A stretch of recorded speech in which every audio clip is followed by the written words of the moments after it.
Hello everyone, I'm Dan Pinchbeck, I'm the creative director of the Chinese Room, and this is the Dear Esther Developers Commentary. Hi, I'm Robert Briscoe, I'm the artist on Dear Esther. And I'm Jessica Curry, and I was the composer on the game. So what you're looking at today is a remake of a mod. Dear Esther started off in 2007 as a Half-Life 2 mod that did really, really well in the modding community, which was fantastic, and as a result of that attracted the attention of Rob, who worked as the primary developer on a Source remake of the game that was released in 2012. And this year is another remake where it's been updated for a cross-platform release, and we wanted to add in this developer's commentary just to give you a bit more of an insight into some of the ideas behind the game as it came together.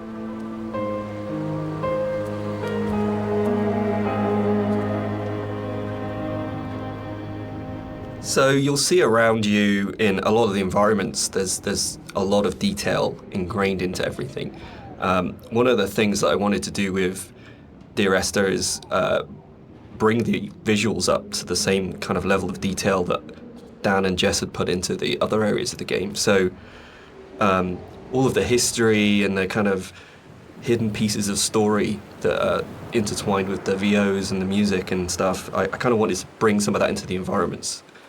So if you look around you, you'll see that there's a lot of interesting bits and pieces, a piece of paper with someone's name on it, a photograph, an ultrasound.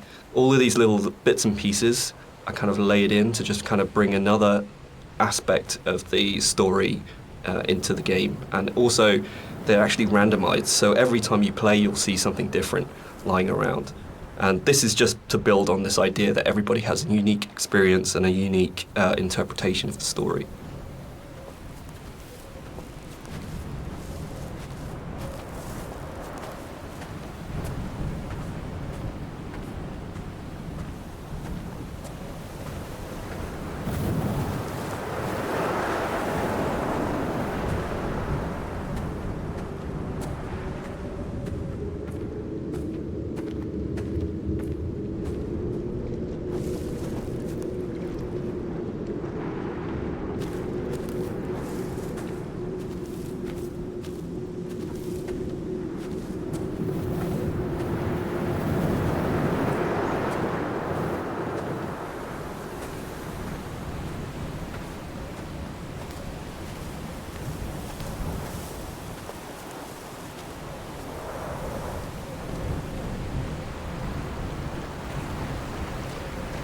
Part of the point about the whole game, I think, was this idea that rather than having a linear, straight-through version of the story, that we could have multiple story units for each place you were. And I was really interested in this idea of how you can open up that space that people can interpret. So I loved the idea that you could have two people that had played this game and then would have a conversation about it, and one of them would say, oh, what did you think about when this happened? And the other person would be like, well, that didn't happen for me. I had a completely different event happen or a completely different story happen. And it kind of feels very gamey in that way, that actually one of the things I love about writing for games is that you hand over so much control to the player that it becomes their story, and that's really, really important rather than trying to force them.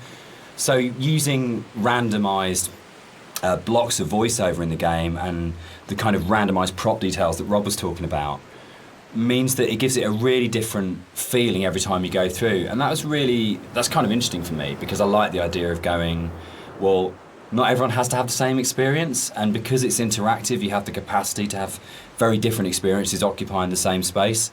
So yeah, but balancing all that then becomes an absolute nightmare. I think it's nice though, because everybody gets a personal experience. Like, I love reading the forums and seeing how people come and they sort of tell their story and what they interpreted of it, and then you see other people discussing what they thought of it. And to me, it's kind of nice because everybody takes something unique away from it.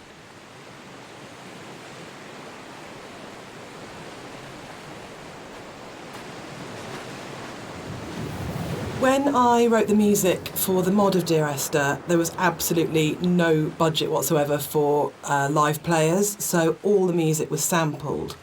But one of the good things about that is it actually forced me to be quite creative about how I wrote the music. So with my background in sound art, I wanted to use samples in a different way that wasn't just using it to sound like a violin. I wanted to time stretch and manipulate samples to make something different and strange and quite unique. But then when we got the Indie Fund money, I had the amazing opportunity to re-record the music with live players. And that was so exciting for me, actually, because that's where it comes to life. And I thought long and hard about whether to write new music, going from the mod to the commercial version, but actually I decided that my initial and original emotional response to the game was probably going to be the strongest response and reaction that I had. So I just literally, the music that I'd written for samples, I then wrote out for live instruments. But what they bring to it is transformative, actually. And I think The Beach is a really good example of this, where, you know, you have these awful samples soaring away, and then you have the string quartet playing this very bleak, very sparse music, and they bring the presence of the island immediately to it, and it comes to life. And that's the exciting thing about it. It wasn't a huge budget, but just having that experience of working with the players was just magical.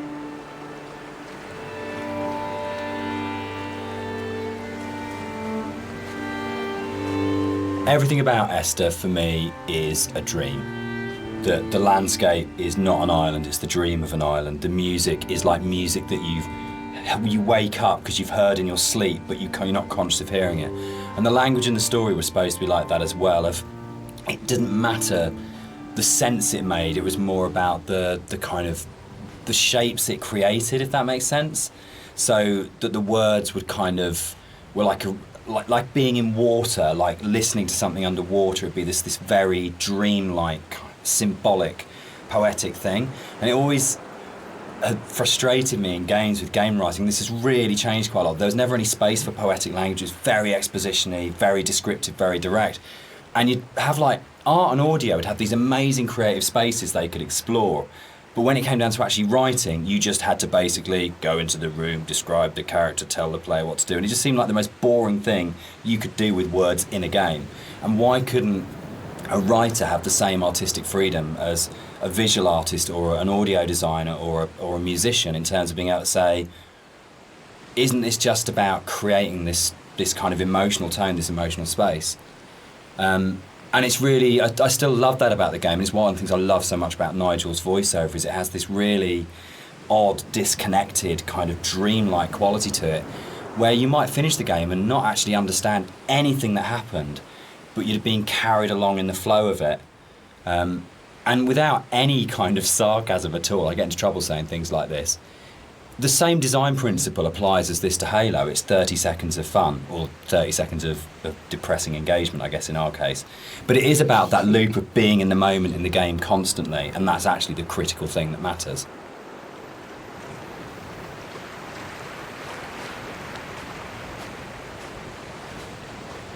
This symbol on the beach, which is the golden ratio, it's one of the only things that's really left explicitly from the mod. In the original mod, there was an awful lot of more kind of symbols and kind of a much more kind of mystical, sort of magical element to the island. There was a lot of very weird stuff in there. And a lot of them came out of the commercial version because they felt like they were a little bit explicit. And instead, there's a lot more hidden kind of codes and symbols in there. There's still some stuff which you can only actually see or experience if you are not playing the game, if you're looking at it from editor. We had in the original mods things like trees planted to mirror the shape of the M5, or there's a whole bunch of things that are there to represent star clusters and all kinds of things like that. And we'll probably talk a bit more about kind of like hidden details and the secrets in the game as we go through. But that was really interesting for us in terms of the design of it, of going, you've got your kind of your conscious, explicit play experience, but games are always constantly manipulating your mood and your feelings and the decisions you're making. And so really trying to create a space that had all of these kind of subliminals in it was a really interesting thing that we wanted to do, both with the original, and then I think it got lifted up into a much more sophisticated version when we went to the commercial, because Rob was able to bring that sort of level of artistry to the visuals that really got that kind of sense of hidden meaning in there. And that was really important given how kind of complex and symbol heavy and poetic the story is, where a lot of it doesn't actually make any sense, but it's about kind of leaving you with these, I guess, like the half-life of ideas and thoughts that you can't quite shake that stay with you. So we really were trying to get that blend of how music, story and visuals could all create that really sort of uncanny structure that you wouldn't necessarily be able to define properly, but you knew it kind of had a meaning that was staying with you.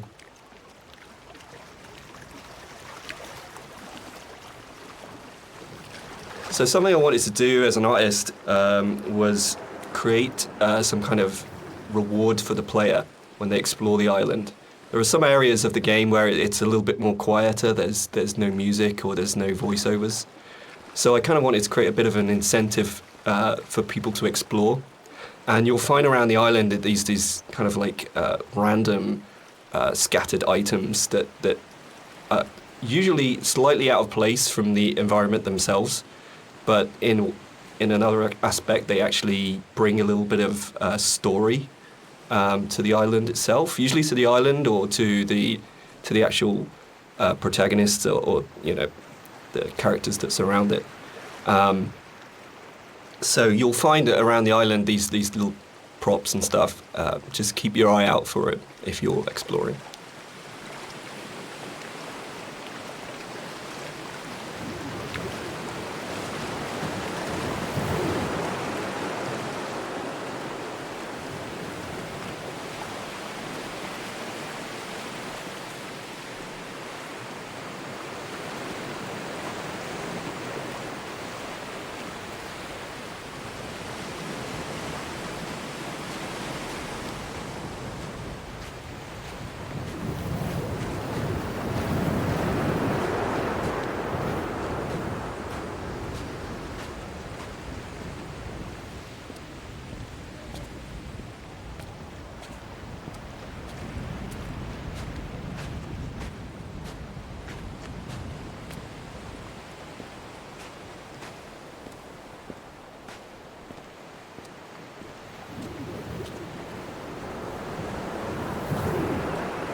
So people have asked why the Dear Esther's set on a Hebridean island.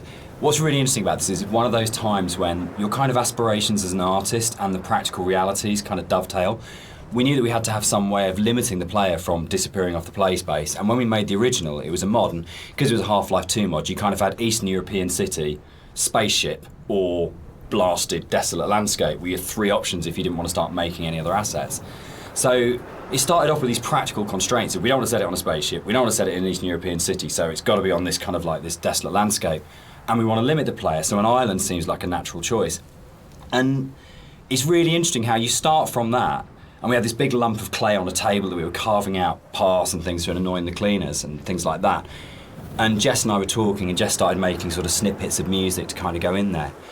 And then all of a sudden we just went, oh, that's the story. Oh, that's what happened here. But it really started, I think, from the place.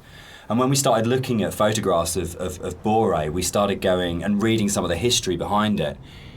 Suddenly that was it. And it just was really, really naturally became, this is the place, this is what happened here, this is how it feels. And then everything else kind of coalesced around that. Yeah, I think as an artist it made my job a lot easier because those islands are so kind of like, the environment is kind of hostile. You're out there in the Hebrides. You've got this kind of like inclement weather. You've got cold, rain, snow. It's a very kind of it can be a very depressing place to be at times, but it's also at the same time very beautiful, and it's this kind of like stark, bare landscape that has this beautiful surroundings. So it's, in terms of art, I think it really helped me to portray a lot of the themes in Dear Esther. And there was a natural fit with the music as well. It suggested a musical style, which was really key, I think. One of the things you're always trying to do as a composer is create memorable themes. And a slight confession is that probably the most memorable theme, which is Remember in Dear Esther, wasn't actually created for the game. Rob's looking shocked. So it was actually from a piece of choral music that I'd written years before, based on a Christina Rossetti poem called Remember. And one of the things I was talking about earlier was how I didn't have any budget. So I had this piece of choral music, and I thought, hang on, this is absolutely perfect for Esther, but I don't want to use all of it. So the only bit that you actually get in the game is the first line of the choral piece of music. But that actually went on to form the main theme of the music that I wrote. And I think for me it's really interesting about how things that you've written earlier, years before, sometimes come in really, really useful and fit. So I always tell people and students not to despair if something doesn't get used or doesn't work at the time, because actually there'll come a place or in a time where you think, hang on a minute, I've got something that fits. So in terms of that memorable theme, the Remember theme gets used in multitude of different ways during the game. And one of the things it does is helps you to identify the kind of psychic place that you're in the game. So the theme is played in lots of different ways, and actually you'll notice that as you go through the game, it becomes more and more broken and more manipulated and broken down as the player goes through the journey and as you're psychologically struggling to get to the end point in the game. So music's really, really useful for highlighting the psychological mood. And we talk a lot about psychogeography, which always sounds a bit pretentious, but actually I think it's really important to what the three of us did in the game. Yeah, absolutely. Dan, maybe you want to sort talk of like a bit the about core that. kind of idea about psychogeography. If you're not in the place you're in, is not the place you're in, or you create the place you're in. It's not just as you're here and then the landscape's out there, but you don't navigate like a city by street signs and by those kind of formal things. You navigate it by the things which are significant to you in the way that you've lived in that space. And I think that was really kind of key to, I think it's really central to how the fusion of art and story and music come together in Dear Esther, because it's not a place where we're going, right, we have to lead the player up here because it's a natural formation, and then you would naturally have a piece of music here because you come around the corner. But the story, music and art all work around the idea of what's going on in the narrator's head at this point. How do we represent his emotional state relative to this landscape? And again, it's that idea of the game is, it's a dream of a place. It's like the idea of it being a fever dream or a coma dream, which obviously ties in a lot with the kind of story, and we'll come back to in a lot more detail when we get to the caves a bit later on.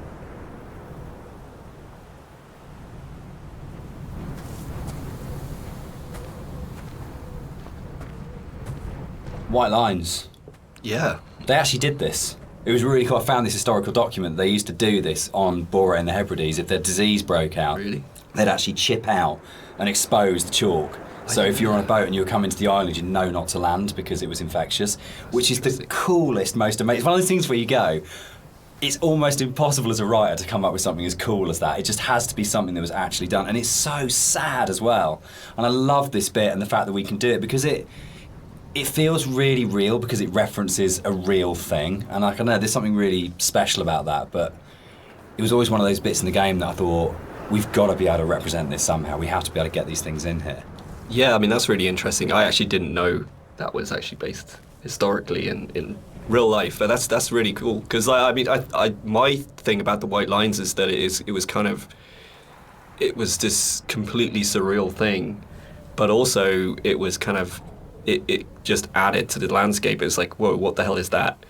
And putting that into the game was kind of challenging, because to me it just seemed like, oh, it's going to be really hard to pull off in a way that's kind of realistic. But then when you look at the kind of art style of the game, it's not really a realistic thing. Like everything is half imagined. So in that way it kind of really fit into the landscape, and it kind of creates this amazing sort of landmark that you see in the environment. And I just found it really interesting to hear about that. Yeah. I think it's one of those things where it's not a realistic place. And I mean, no game is a realistic place anyway, but one of those things where understanding that you're making something which isn't real, and you have that kind of capacity to explore it artistically. And we'll come back and talk about sort of like it not being realistic, I think, in a little while. But that's really, really important, because then you can say it's about what these things kind of represent or how they make you feel as a player, not about going, is this accurate? And I get really inspired by sort of doing a lot of research into kind of history and things like that with all of our games, because you can just find those things that just kind of like speak to you. But it's amazing you can find that in like an 18th century book and go, that really speaks to me now, that has meaning now, and that's fascinating, I think.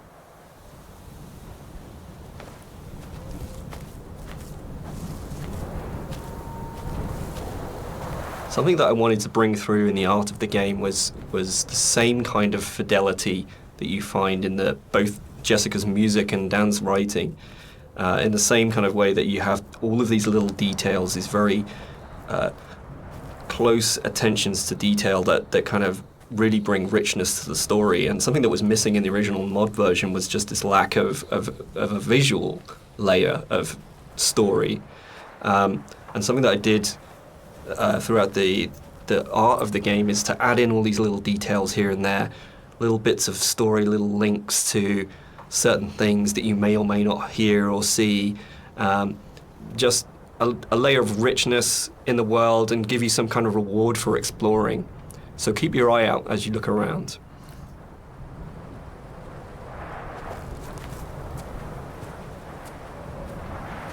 There's a scene in Donnie Darko where Drew Barrymore's playing his English teacher, and she talks about cellador as being the most beautiful word in the English language, and about it's the sound of the words together. And Dear Esther actually comes from the introduction From a Faith No More song, the Crab song on the first album, Introduce Yourself. And there's a point where, I think it's Chuck at that point as the vocalist before Mike Patton, just says, Dear Esther. And it really lodged with me, because the sound Dear Esther just has a really amazing sound to it. And I think when we started making it, and the idea of it being this series of letters to someone came through, it just came straight back out of going, that's just a really beautiful sounding combination of words. And I think that really sums up the whole approach to the writing in Dear Esther of what's the most beautiful combination of words and images we can put together, and to do it that way rather than writing a traditional plot as such. So yeah, Dear Esther, Faith No More and Doom, that's where it comes from.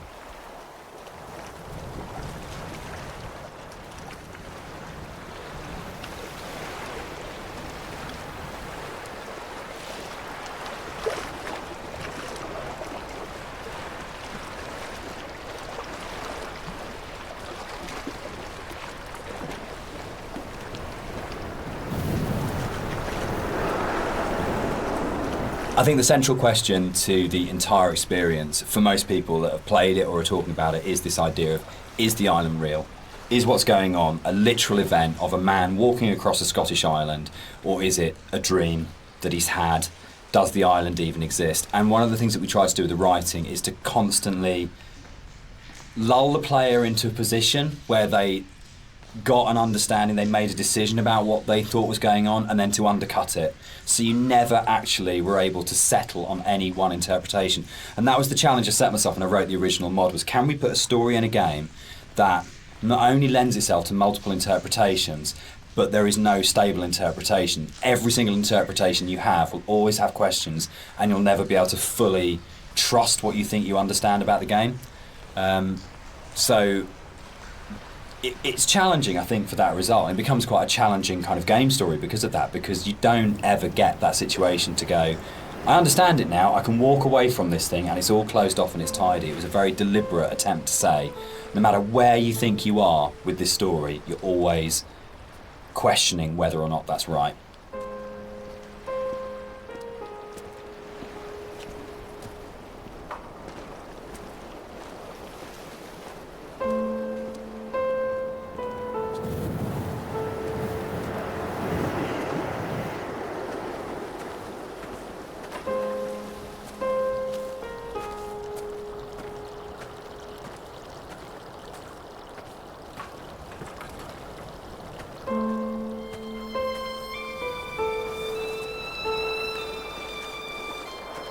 One of the things that's been most commented on with the audio and the music in Dear Esther is how sparse it is. And that was a really deliberate tactic. I wanted to leave room for the player to think and to dream and to wonder and to put their own interpretation into what was happening. And I think the problem with so much modern media is how bombarded we are constantly. It's the kind of MTV, flash in your face, constant music. And Dan and I watch a lot of drama together, and there really is constant Endless, music. which is constantly telling you what you should feel, like really clearly, and it's like being kind of beaten up by the music sometimes. And when you read a lot of reviews of Dear Esther, a lot of people say they had this time to think and to interpret, and that was one of their favourite things, that they placed themselves so directly into the game, and it's their experience. And I think that's actually the greatest success of the game on all points, from the story to Rob's art to the music, is we all left space for the player to dream.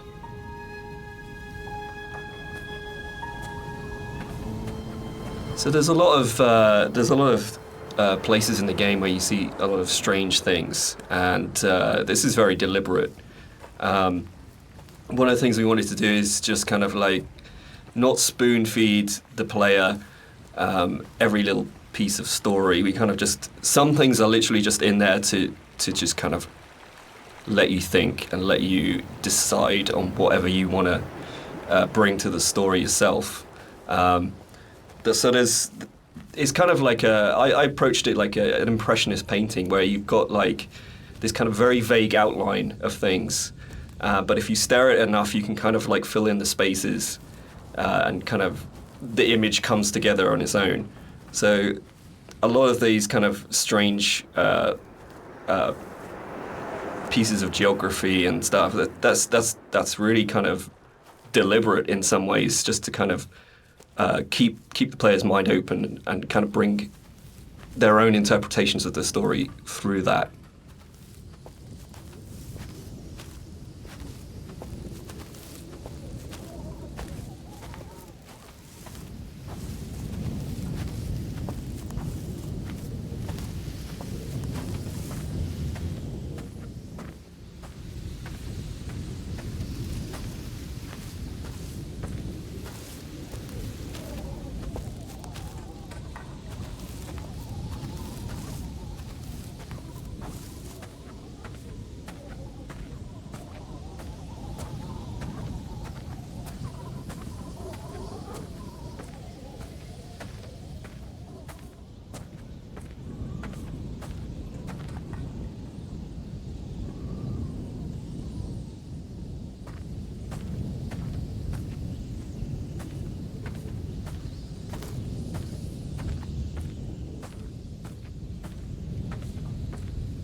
When I was originally thinking about how to write the music for the game, I suddenly realised that you don't see anybody in the game, and the most important character as such is the island itself. So one of the things that I did with the music was to write the island as if she or he were a character in its own right. And that's really important, I think, that you're going through this space and actually it's completely devoid of people, but the music in a way populates the island, and that the voice of the island speaks to you through the music. Which is interesting, because I think that's really come on in terms of later games we've done, that sowed the seeds for the way in which we approach music in Rapture, where it was very specifically the voice of characters. And Machine for Pigs as well, where the music was about being Lily's voice in the game, Lily's representation in the game. So it's interesting how, looking back on Esther, a lot of those kind of ideas were tried out here that then came on to take other forms in stuff we've done since.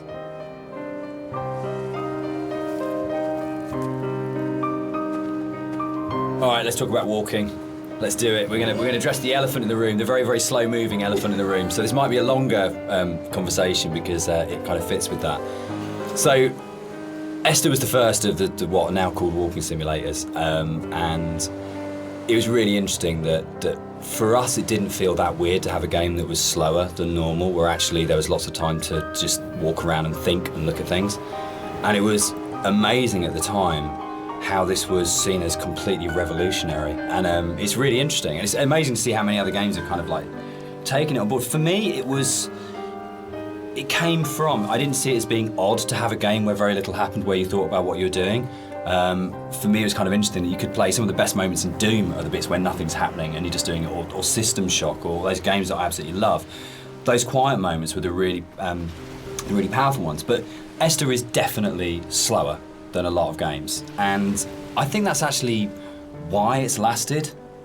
I think if we did have moments where we went, should it be faster, should we put a sprint button in, but I'm so pleased that we kind of held our nerve and went, no, just as like in real life, I don't run everywhere because that would be weird. It's okay to have a game where you don't run everywhere, and actually it is a bit weird to run everywhere, but if you're going to do that, then you've got to support it in other ways, and I think the music was a really powerful way of supporting that change of pace. What's really funny for me though, Dan, is that shamefully I'd never played a game before I worked on Dear Esther, so I didn't realise that all games weren't like this, which is now looking back really naive.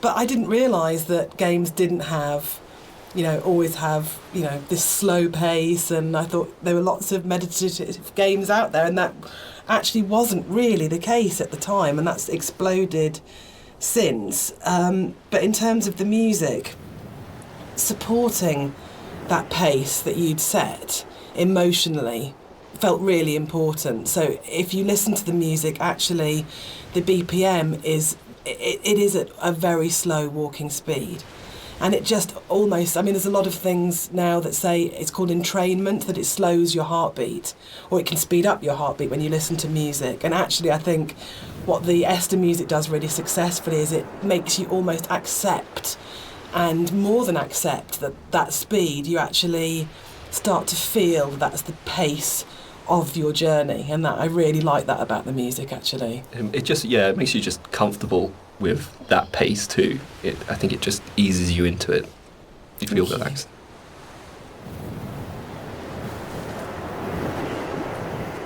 The radio mast in Dear Esther was obviously there as a really important kind of design feature, as well as its place within the story. And that, I think, came from, it was really interesting, it being a Half-Life mod to begin with, and the Citadel in Half-Life 2, that it tells you how far you are through the game. You're always looking up to the skyline, am I closer to the Citadel, can I see it? And it lets you know how near you are to the end of the game. And it was really important because Esther's so open in a way, and because there isn't this, you're not using kind of shootouts or kind of gating it with combat encounters to kind of constantly keep you moving. That it was really, really important that you always had that focal point of going, I know exactly from the beginning of the game, virtually right from the start, you know where you're going, you know where the game's going to end up, and you know that sooner or later you're going to be either at the base of that thing or climbing that thing, and it's always there, that red light. And I think particularly with the colour palette of the game, the fact that you've got this very, very, very clear red light that's unlike any of the other colours in the game immediately tells you as a player, this is what the shape of this thing is going to be, this is where I'm going, this gives me a purpose, even if the sort of moment by moment is a bit more abstract. Yeah, and navigationally as well, it helps you. It draws you in the right direction as you play the game. You can never get lost if you just follow that one landmark. Yeah, I think it's a really interesting place of where that sort of traditional game design is still, there's loads of it in Esther, it's just not necessarily done in quite the same way.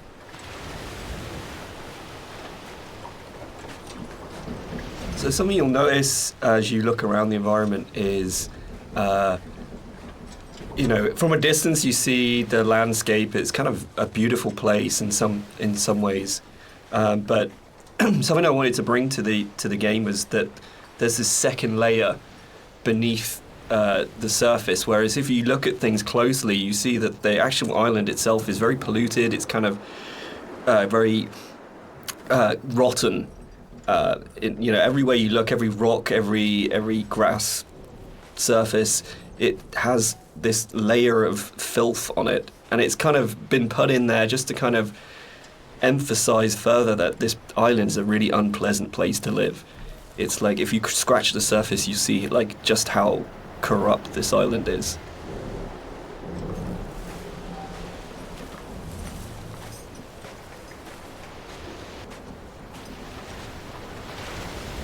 We cast and did all the voice direction for Esther ourselves for the mod, and it was basically Jess and I on a casting website, just listening to people's show reels and finding what's the voice of this thing. And there was never any question about Nigel. I think we heard his show reel for the first time round. It's probably been listened to sort of 30 or 40 actors. And we started listening to his show reel and just both looked at each other and went, that's it, that's him. And it was amazing when Nigel came in, we had, I think, a day and a half to do the whole thing. And he just did that amazing thing that really, really great actors did. If he just walked in, got in front of the microphone, and more or less did the entire thing in one take. And we did hardly any retakes on anything. It just felt like his instinct for the character in the game was so strong that he just, without virtually any direction, just came in and just got it. And one of the hardest things with the voiceover that we did was when we went from the mod, which had 3 potential narrative units per cue, to 4 potential narrative units per cue, was not only finding new bits of writing that kind of complemented and played off what was there in the original mod, but for Nigel to come back in, nearly 5 years later, and to just re-find that voice in exactly the same way and deliver it in a way that fitted in and complemented it was a real testament to his ability as an actor, I think. That apart from we had spent quite a lot of time trying to make the sound actually sound the same in terms of mic placement and things like that, but in terms of the actual delivery of those new monologues, you wouldn't know that was both written and acted sort of 4.5 years after the original thing was done. So the one person who's not in the room sort of today but deserves a huge amount of credit for how the game kind of eventually was delivered, but also I think in terms of how the game has lasted, a huge amount of respect needs to go to Nigel Carrington for his work on it.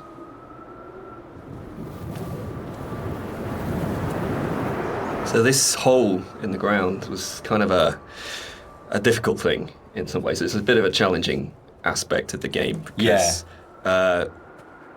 in some ways it kind of like, I think for me we wanted to have this kind of this pit here, and I wanted the player to be able to actually go as close as possible and like look over the edge and you know, kind of have this feeling of dread and stuff. But the other issue that we faced was like, what happens if the player just jumps into the hole? Like we have no real death in the game. And from a design point of view, Dan, I mean, I don't know what you it was really hard because you know, it was a game where we couldn't let the player die. We didn't want to have respawns, but we had to handle the fact that there would be both accidents where the player would fall off a cliff or something, but also the deliberate urges of the player. Yeah. You know, the first thing you're going to do is go, great, there's an ocean, how far out can I go? Or there's a cliff that's really high, can I jump off it?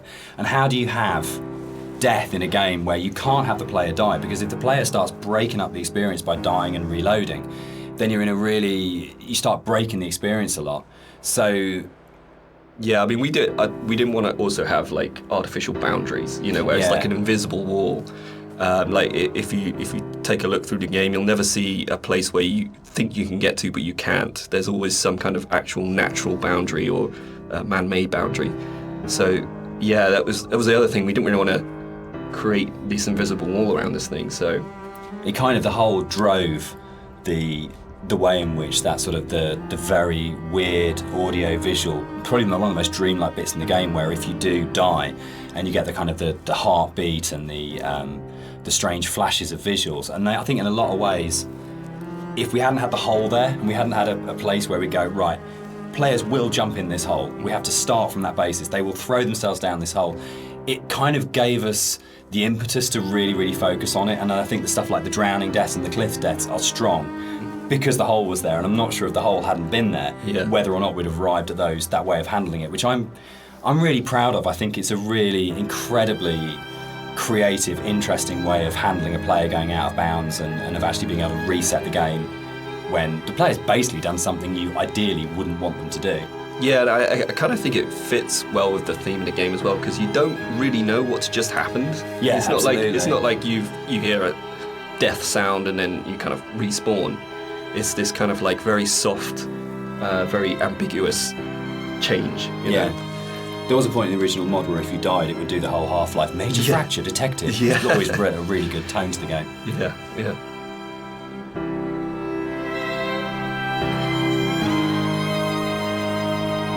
One of the really important jobs of a composer, I think, is to provide the player or the listener with different emotional tones and states.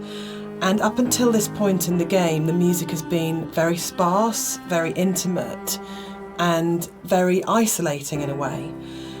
But The island is also a beautiful and magnificent place, and what I wanted to do at this point for the first time in the game is to create something that was really epic.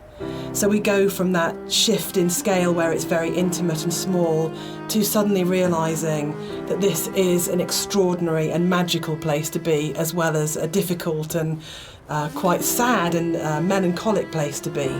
So the string players were instructed at this point to play with much more vibrato. Up until this point they've played in a very sort of Scottish style actually, no vibrato, very plain playing. But this was a really beautiful cue to write actually, because that has that scale. You suddenly realise that the island is really big, and you have this beautiful vista, and the music then shifts so the player can actually just for a moment, I think, enjoy being where they are. Yeah, I think that's it. Can I come in? Yeah, I was going to say, this is actually one of my favourite parts of the game. It's just where everything, all the elements kind of come together perfectly. You've got the music, which is just epic, as Jess has said. You've got the landscape, which is kind of like this big open space.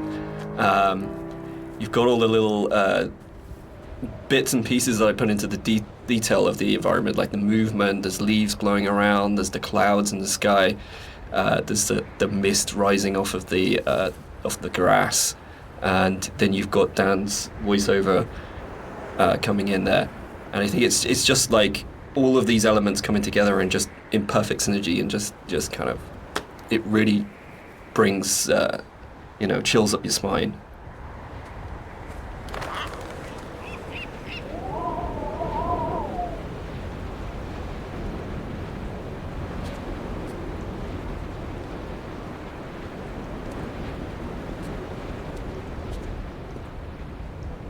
Inside the bothy, there is a randomised chance that you can find an ultrasound picture on the table, and I think it's the one instance of randomisation in the game that is like the pinnacle of it, because the idea that Esther was pregnant when she died changes everything emotionally about how you understand the story.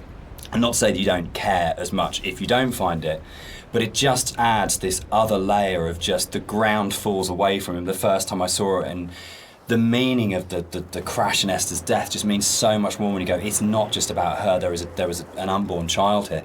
And I think that's where the randomisation just hits its absolute peak, because it's one tiny detail that may or may not be there, but if it's there, it's going to fundamentally change the way you feel about the entire thing. And that's the strength that the randomisation elements in Esther kind of provide, that you go, you're likely kind of feeling about the story and your understanding about the story can be changed so absolutely by the occurrence or not of one tiny little prop detail. And that's something which, those moments I think are what make it really, really special. So it's for me, it's almost like the most important prop in the game, because when it happens, it's so profound. Yeah, and it's again, it's just something that makes each playthrough more personal, I think. This is what I love reading about, people finding these things and going, holy shit, I've just found this one thing that's going to change it. That's changed my interpretation completely. Yeah, absolutely.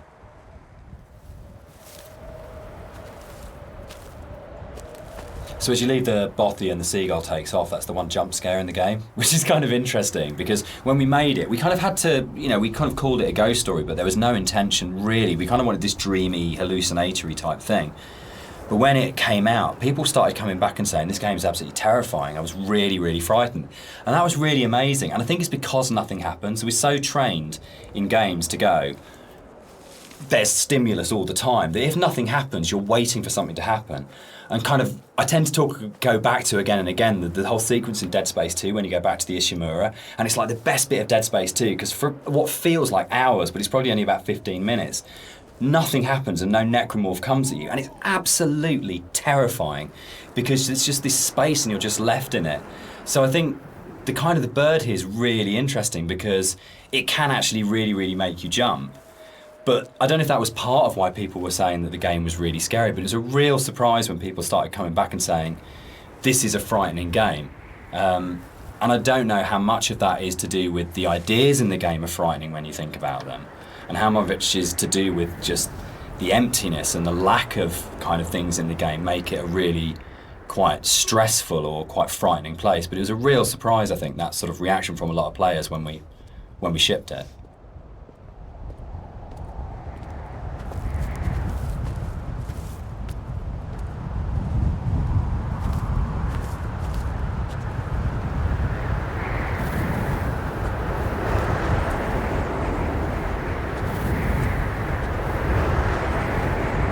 So one of the things that influenced the visuals quite a lot was the tech limitations at the time, and also the kind of themes of the game. Like tech-wise, we were never ever gonna kind of achieve photorealism, and I think that was a good thing. I mean, really, it made us sort of stretch out into other areas, and for me as an artist, it kind of made me think a little bit more creatively. I did a few tests at the beginning, and when I realized this wasn't possible, I kind of went back and I kind of did some research on different styles, and one of the ones that really struck me was this kind of impressionistic painterly style, where it's kind of like there's just enough shape and color there for you to form an image, but a lot of it is just your imagination. It's kind of like the believability of the environment is in your mind.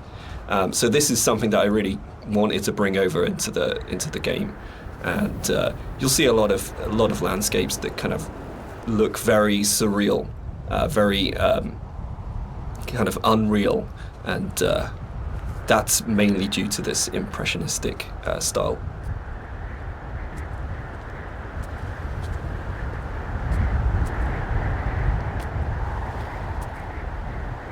We should probably talk about some of the inspirations behind it. I'm on a strict you don't talk about Stalker kind of thing going on here. But when Rob and I started talking, I think one of the first things that we kind of discovered was how much we're both obsessed with Stalker. Yeah. And I think that was one of the major things behind it in terms of when people talk about game inspirations. I mean, for me, there's a lot of FPS stuff in there, Doom, System Shock, but I think Stalker probably more than anything else. And Roadside Picnic, the Strugatsky novel that Stalker's based on, of the idea of this incredible space that you didn't understand, that's simultaneously beautiful and threatening. And I think sort of Tarkovsky's kind of films kind of play into that as well, particularly his version of Stalker, that you want to have this place that you feel rather than think about. And for me, that was like really kind of core to all of the inspirations for the game, was this is a space that is about feeling, not thinking. Yeah, I think the movies in particular, I think I hadn't watched the movies.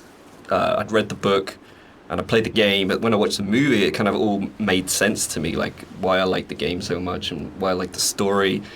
It's just like every shot is like a painting. It's like every shot has its story to tell. There's very little dialogue in the actual movie itself. There's just these long, lingering shots, and each shot is amazingly beautiful, and in its kind of desolation.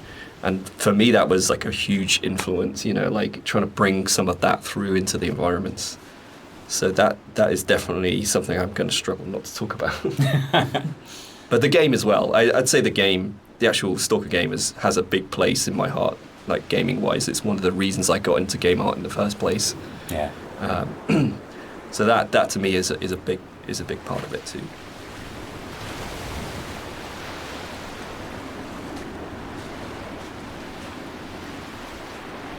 One of the more interesting and challenging things to do in the visual side of things is to kind of create an emotional connection with the player.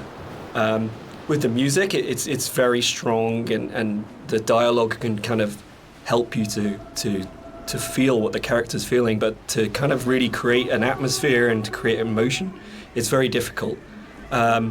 So I designed a few things very subtly within the environment to kind of plant imagery into your mind and kind of make you feel certain things. With this shipwreck on the beach, you can kind of, like, if you look at it from certain angles, you get this real, like it's like a cross sticking up. It's this kind of semi-religious imagery, but it really kind of, it's not obvious, it's not in your face, it's just kind of like something that makes you feel like something you know.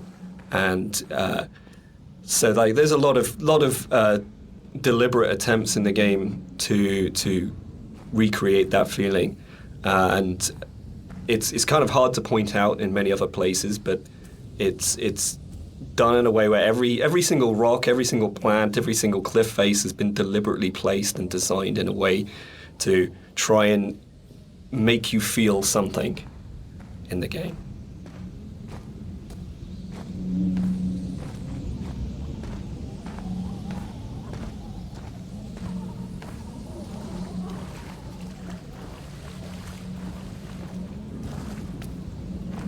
This is another of my favourite bits in the game, where you come along the edge of the sort of gully and you find hundreds of books, and it's one of the first times where most explicitly there's the suggestion that nothing you're seeing is real, because there's just no way that this can exist, and it's a really amazing, uncanny moment.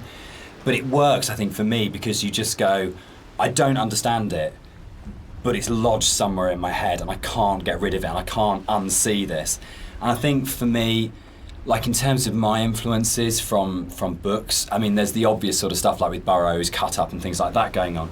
But it comes to the kind of books that I really love, that, like Roadside Picnic, or the other one by the Strugatskys as well, I absolutely love, is The Ugly Swans, that's just full of these images that you go, I don't understand, I literally have no idea what's going on here, but I can't shake it, it's just got its hooks in me. And I think more recently you've got books like Jeff Vandermeer's Annihilation does this so well, where nothing is understandable, but you feel the logic, but you can't understand the logic, but you feel like the logic's there. And that, I think, is a really powerful thing that games are so good at doing, of creating these things. And I think where a lot of game writing for me becomes kind of the wheels fall off it, is that they have these amazing ideas and then suddenly there's this huge rush of going, right, we've developed this mythos and we've shown you all the tips of the iceberg, which are really interesting, but now we're just going to show you the whole iceberg. And actually that's never that satisfactory as a player, because it robs the mystery. And I think the best game writing is those kind of moments where you go, I feel like there's something just outside the edge of my vision or just on the edge of my hearing, but it's the confidence to go, that's it, that's all you get, and the rest of it is up to your imagination. And I think it does loop back to games like Stalker. I think Skyrim at its best does it so well, where you just have these moments where you think, I want to know, but it's going to be down to my imagination to draw those things. And the player's imagination is the most powerful thing you've got in your design kit. There is nothing you can put on screen, there is nothing you can do with audio, there's nothing you can do with dialogue that will ever be as powerful as the player's own imagination. So if you oversell the idea and oversell the image, what you're actually doing is you're kind of not only robbing the player of the opportunity to invest in the game, but you're also fundamentally opting for a weaker tool than what the player can bring to the experience themselves. One of the really important images in the game is the radio mast, and the soundscapes that I wrote for the game are really tied into this idea. So it's the concept of the tortured sounds that they're so broken down, they're so manipulated, and it really is supposed to represent the inner state of the protagonist at this point. It's that fractured understanding. So it kind of works on two levels, actually. We have the narrator who's trying to understand the journey that he's on, and we also have the audience's journey and their struggle for comprehension to understand what's going on in the game. So this distortion, this breaking down, this fragmented, kind of tortured sound really ties into the idea of the radio mast and that idea of communication, actually, that the game is trying to communicate something to you, the narrator's trying to tell you something, but it's so difficult to understand what that is.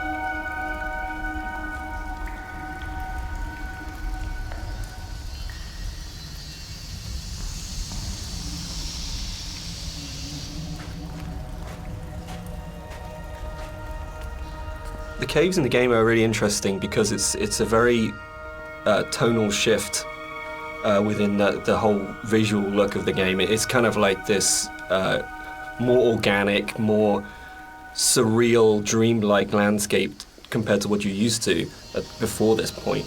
It's we kind of used the visuals and this kind of unreal theme very subtly, but here it's kind of at the forefront, and it's, to me, has kind of been designed as this kind of journey through the inner self, through the body, and it's really designed to be a very different experience compared to the rest of the game.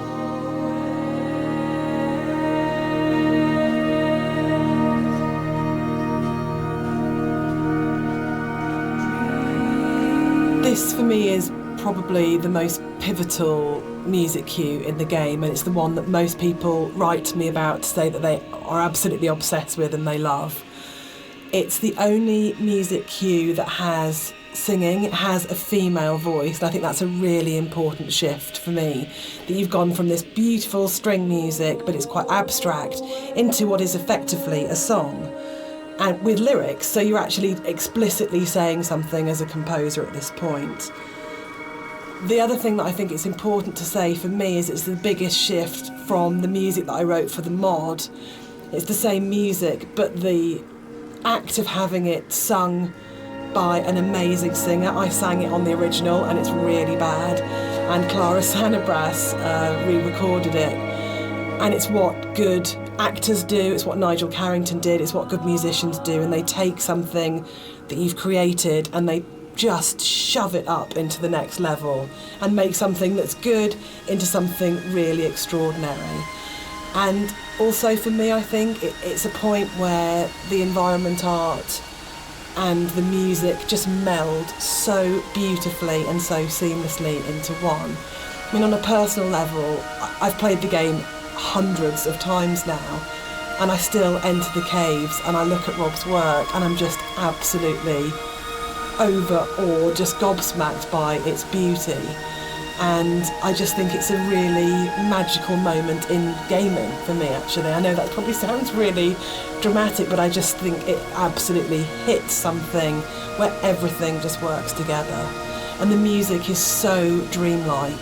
You know, Rob has talked about the journey through the body, and I think that's absolutely, for me, the music becomes so organic and fluid and actually very feminine and female at that point.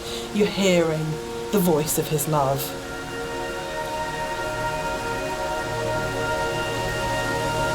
I just want to say that I think you can divide caves in games into pre and post Dear Esther. I think that it's just a way of breaking away from reality into saying what you can do with these spaces that actually makes them this incredibly, much more vividly colourful and much more kind of interpretative and look for it. And it's really interesting that I look at caves now in games and I find myself going, that's a very Rob Briscoe cave. And I think that's an amazing thing to have achieved. So I think it's one of those, it's great paying other people's work compliments. I enjoy that because you never feel like you're being big-headed about yourself, but I think it is, I think particularly it does come again down to that blend between the audio and visuals that just, it's a real high watermark. I kind of, it's one of the areas in all of the games we've made that I'm most proud of. I think as well, you think you know what you're getting with Dear Yes. Esther for the first 45 minutes of the game, wherever we are at this point, and then you step into something completely unexpected and completely new, and I think it just throws the player such a curveball in such a wonderful way.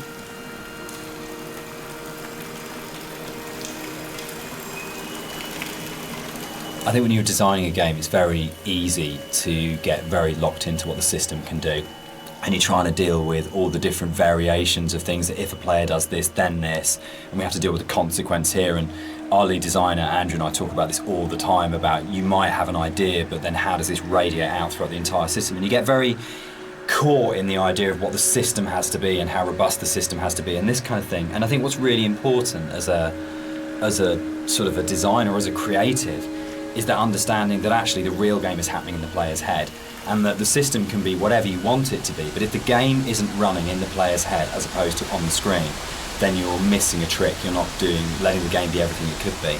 And I think the great thing about working with a game as simple as Esther in a way is that those sort of consequences of player interaction there's not a huge number of them in the way that there might be with a very mechanically complex game. So you can really heavily focus on what is the game experience that's being played out within the player's sort of mind and heart at the moment. And there are other, sort of, I know this is a kind of a way of approaching game design that has become increasingly popular over the last few years, and like Journey was a really, really good example of that game company really focusing on what's the emotional experience of playing this game.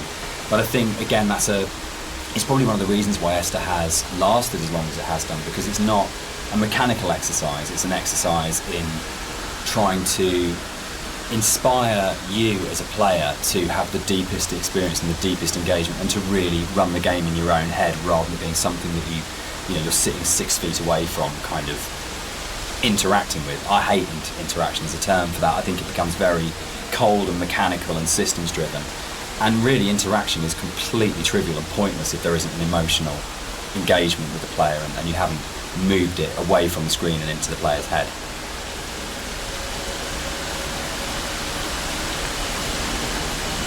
What's really important to me is that Dear Esther started out as a Half-Life 2 mod, and if the Half-Life 2 modding community hadn't championed it and celebrated it and downloaded it a lot and talked about it and loved it, then it would never have been a game.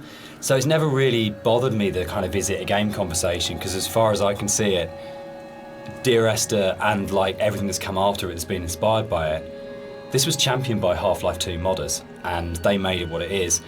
And so if you've made something that the real kind of hardcore of the hardcore, in terms of these are first-person shooter modders, have gone, this is really good and really special and we're behind this, then you've already got the support of a really amazing gaming community, and the fact that they championed it, we owe them a huge amount in terms of where we are. And I'm really proud to come out of that scene. I'm really proud to be a company and to be sitting here talking about a game that started life as a mod. Yeah, I think they're the ones that have really kind of like pushed us forward and given us the passion to be able to take it to a commercial level and give us the confidence to make us believe that there's an audience for this kind of thing.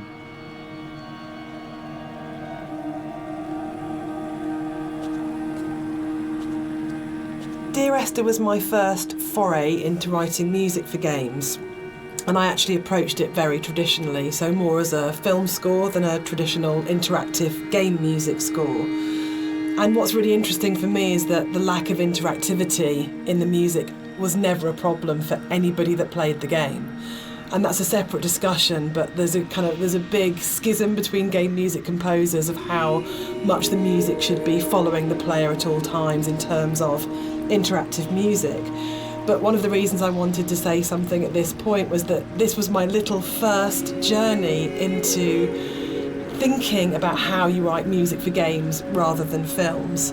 So I had this song that was a certain length, and Dan said, well, we don't know how long the player is going to take to traverse through that space. And I thought, oh no, he's right, and slightly panicked. So this was a very simple solution where the song was split in half, and then I wrote some drone music that could just play for as long as was needed as the player walked through the space, and then the second half of the song would seamlessly play. And it's very, very simple, but it's quite emblematic for me in terms of my career, because it was the first time that I had to think about the player.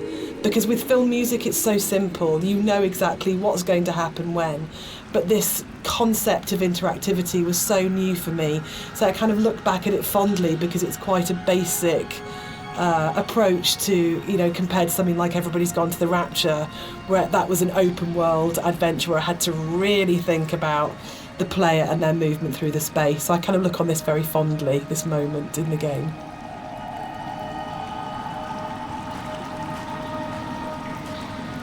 I don't know when the paper origami boats first came into things with Esther, really, but it felt like a really amazing metaphor of taking these letters and folding them into boats and then letting them leave the island, because you at this point in the game is kind of the realisation is there that this isn't going to end well, and that the narrator is never leaving the island.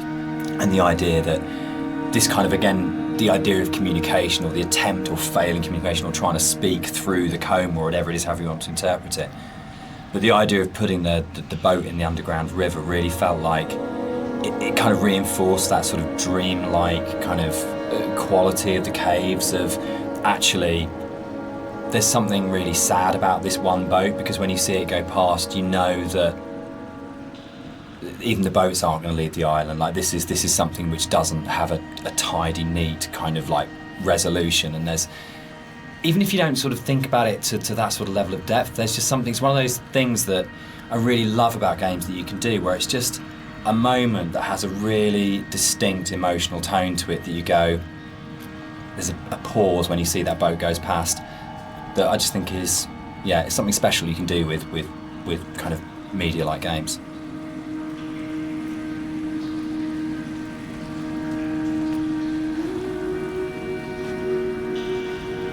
In a lot of ways, the caves were the hardest area of the game to actually write, because we knew we didn't want to have much voiceover in there. I think because of the strength of the music, and this goes right back to the original mod, we wanted that to be the voice and for it to be a chance for Esther to speak rather than the narrator. And we also wanted to have this break, so when the narrator came out from the caves, you had a real definite sense of something happening, and that he had changed as a result of this journey. So it meant it really felt wrong to have a lot of voiceover within there, but then that made it really difficult, because then it was, you had like 4 one-sentence lines in there, and each one of those had to have an absolute clarity and to really kind of work. So I think for me, it was really interesting. It's like the difference between writing kind of fiction and writing poetry. When you read really amazing poets and you have that incredible surgical precision where every single word is considered and placed so absolutely, and rather than being able to kind of, because the narrator rambles quite naturally, it was able to, you could kind of get into the flow of the narrator's ramble in other places in the level, and this was a real challenge, because suddenly I was having to write like a poet, of going, every single one of these words, every single cadence, every single sound has to be absolutely perfect, or it'll just feel like the narrator's voice is intruding on the rest of the experience. So it was, yeah, I think definitely the most challenging area of the game as a writer.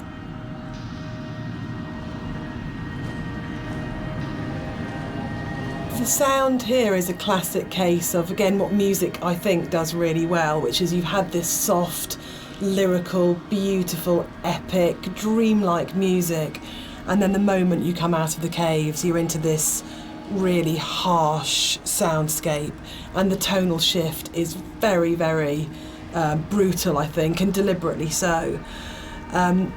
You have very little music when you come out of the caves. You hear the wind, and it's a classic case of foreshadowing. So we know from this point that things are probably going to get bleaker, more difficult. And yeah, it's something that music does really well, I think, which is that emotional signalling and signposting.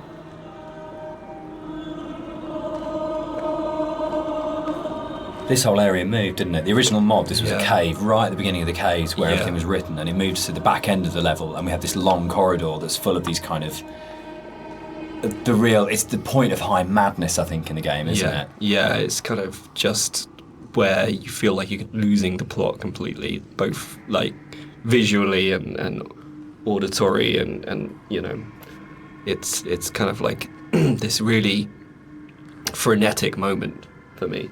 I think it's where you feel most that you're underneath a mountain, and you feel the weight of that mountain, and just I loved the idea when we were, you know, putting through it of what would it actually take to do this, like to actually paint all these symbols and what is going on. And it really is quite an explicit kind of thing of madness, of going, you would have to be insane or very disturbed to actually do this, and what is the process that this person's trying to work through, what they trying to achieve by this. And I think it really strengthened it, making it a crawl through a tunnel as opposed to just a static location. Yeah, I think this is a bit more of a contentious one because we disagree on this one. I struggle with this, with the points in the caves where you duck above and below the water, and you have to have that transition of audio. And I love the audio on both sides of the surface tension of the water, but I really struggle with you breaking water because it's such a hard edge to the sound, and I don't think there's any other way around that. And you need to have those moments where you do go underwater because it's so important.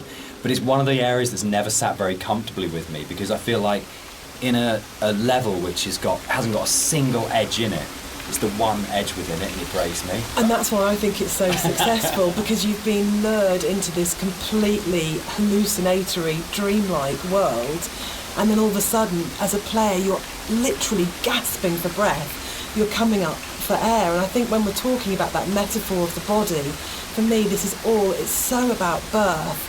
And it's about this coming through the water, and actually it's a moment of realisation for me, but you're having to go back under again and you're diving down. So for me, without wanting to sound incredibly pretentious, it's about the fight between the conscious and the subconscious and that struggle.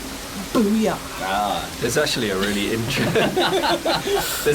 interesting thing about that underwater section there, though, is that, I don't know if you remember, but you had a certain piece of music that plays when you're underwater, and to me, I really like that. It's kind of like because at this point it's kind of like a very calm, relaxed type of a journey, and you go on the water and it starts to break apart a little bit, and it's almost like, that kind of psychosis is still there. It's not complete bliss at this point, and it helps to build the atmosphere up to this final jump. So we both say McDam's wrong. Yeah. Excellent. Yeah. That's good. That's the way it should be.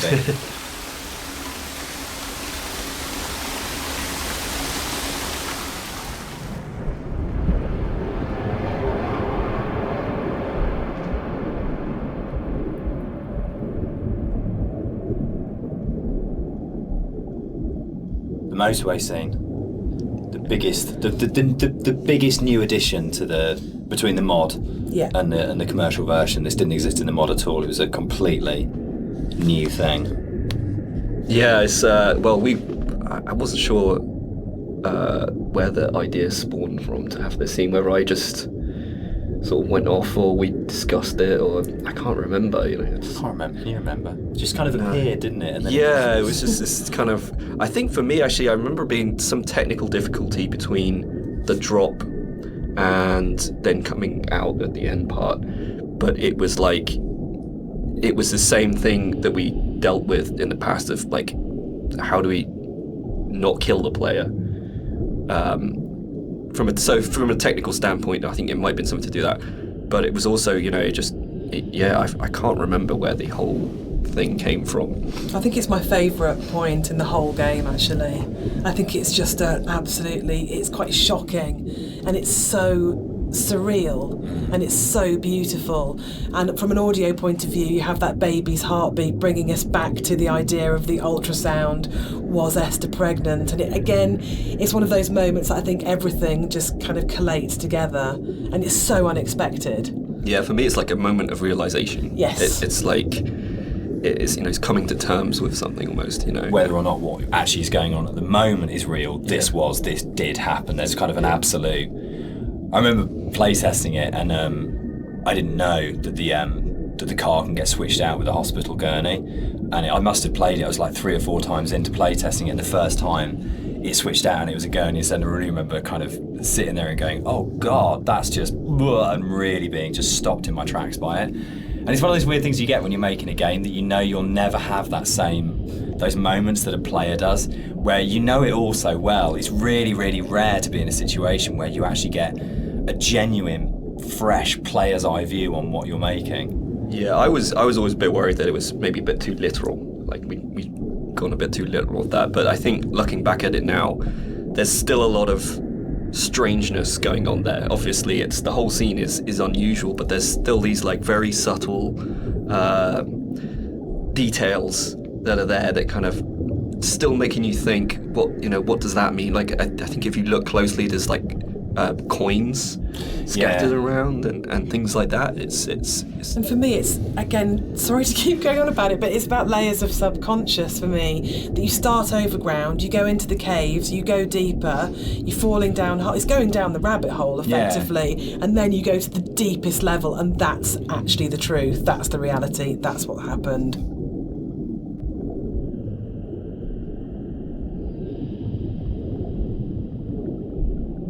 So the admission really is that I did play fast and loose with the geography of the M5. There isn't actually a welcome break service. It's just outside the junction of Sanford. But as we also know, pointed out to you. Players. I mean, what a thing if you make something that's based vaguely on somewhere in real life. In terms of a compliment, when you're getting emails from players going, there isn't a welcome break there, and people really trying to work out where is this, and whole threads about where on the M5 it is. That's just the most amazing feeling. But I think what I really love about, what I think works really, really well in Esther, and again it's something that I think is really carried forward to our other games, is that a lot of the time we're not dealing with kind of like big, glamorous, amazing, epic places. It's a sort of like a ratty little island in the Hebrides. It's someone who lived in Wolverhampton. It's just outside, a service station on a stretch of the M5. And I think that earths what's going on. Gives it a realness as well, particularly when you sort of put it against the surrealness of the caves. Actually, kind of going, this is really surreal and this is really, really dreamlike. But actually, I'm talking about, a car accident just outside a little chef, and that playing off those two things against each other. It's like making the ordinary extraordinary. Absolutely, yeah.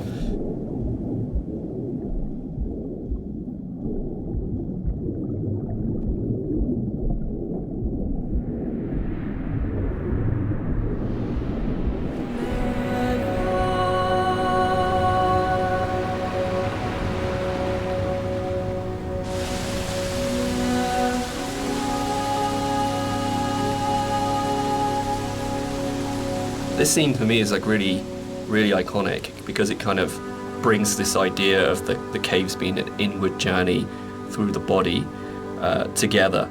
It's really kind of like a symbol of rebirth, and it actually brings together a lot of the visual goals that I wanted to achieve with a lot of the symbolism in the game. Like I've talked a little bit about how the environment was kind of designed to provoke emotions, and kind of the impressionistic style gives you just enough information to make you think of things and feel things. But this is probably like the antithesis of this. And the whole feeling of rebirth here is quite strong. I know Jess. Yeah, the music's really supporting that. Yeah. Because she sings always, always throughout, we've got always, always, and then she sings never, and a moment of absolute soaring. It's the climax of the music. As you come out of the water and the music kind of swells, and you just kind of, it is like a moment of change has happened in some way, and it's rebirth, isn't it? For me, it's his moment of clarity and acceptance and understanding of the reality of what's happened. And you're literally moving towards the light at the end of the tunnel. You're actually doing that as you go through. But the music, especially, I think before the music got layered in, that scene was nowhere near as kind of powerful for me. Like that kind of just totally made it.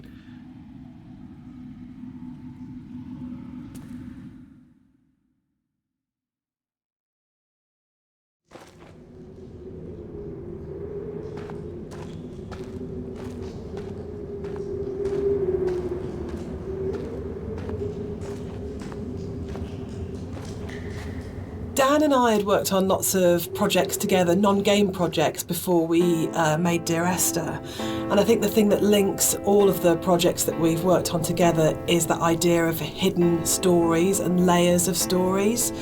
And one of the things I wanted to do with the music was to embed hidden little hints and stories into it. So the music that you hear here has Morse code. And the Morse code is spelling out the word Esther. And I really, really liked this concept of that some people would understand that it was Morse code and try and figure out what it was saying. It also provided a really interesting rhythmical dynamic. And it's just about these ideas of hidden stories and layers, but it also starts to emphasise the obsessional nature, I think, of the story in Dear Esther, and his agitation and actually slight panic. So you're getting this rhythm that just repeats and repeats and repeats obsessively. So I think even if you don't understand that it's saying Esther, and even if you don't understand that it's Morse code, you're still getting this feeling of this obsessional repetition and slight panic that he has. And again, it's kind of it's the new chapter, and it's spelling out that something has changed at this point.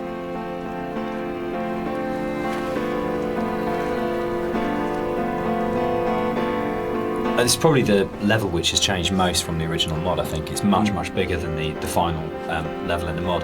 One of the major changes in there is in the original mod, the whole side of the cliff face was covered in painting and writing, and a lot of that moved inside to that corridor in the caves where it's really obsessionally painted on.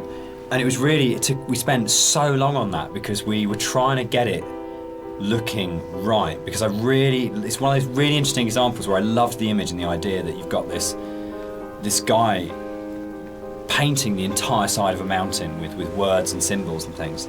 But it was really interesting when it went into the rebuild, it just never worked. And I think it was because the environment was so crude in the mod that those symbols and that painting became the focus of the level, and it changed the feeling of the level completely, when actually that just wasn't something we could realise in any way, that not even technically but just didn't artistically look and feel right. And I think probably sort of retrospectively looking back on it, that's about the sort of the sophistication and the subtlety that then came into the art, rather than just being, this is literally just a canvas that we write words on, to actually the environment telling its own story without the story being literally painted on it. Yeah, it was very difficult when we were experimenting with that to kind of like make it not completely unreal. Like, I think for me it was kind of, I wanted to kind of bring the player a little bit back into reality after the caves, and I think with having those symbols everywhere, it was kind of pushing them out a little bit.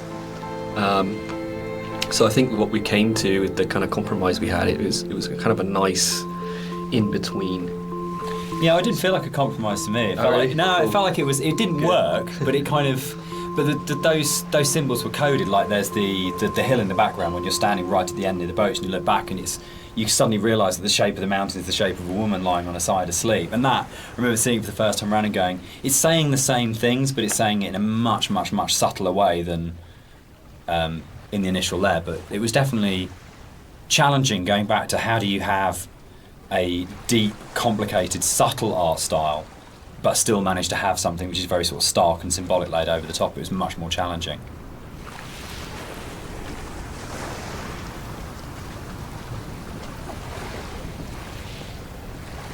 I think one of the most fascinating things for me about planning this director's commentary has been that in previous years, when all the three of us have talked about Dear Esther, we've talked about the interpretation of the player, but actually going through this together, post having made it, we're still surprising each other. Yeah, and I think that's really, really interesting for me, because it shows that we left interpretation for each other, and that we trusted each other actually just to get on with it.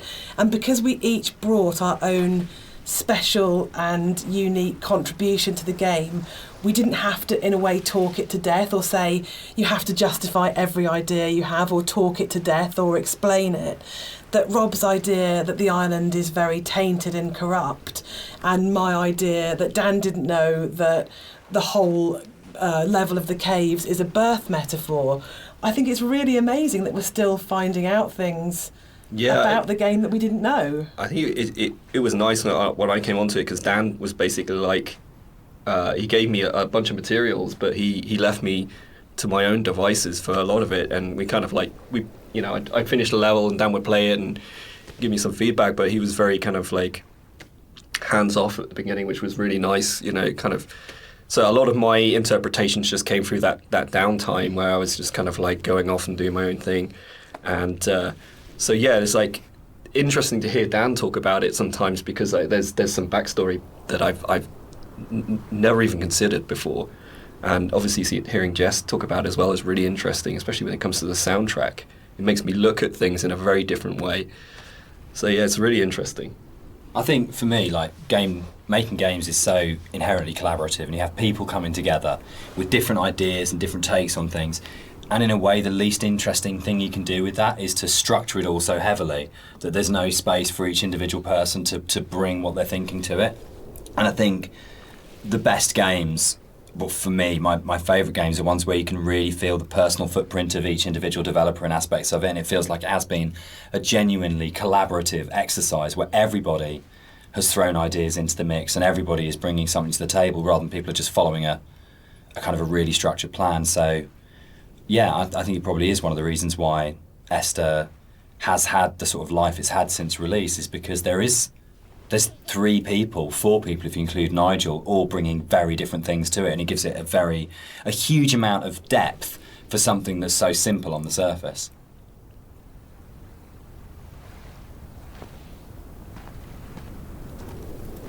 One of the really nice things about the move from mod to the commercial version is that we had a couple of years worth of the community talking about the game before we went back into it again.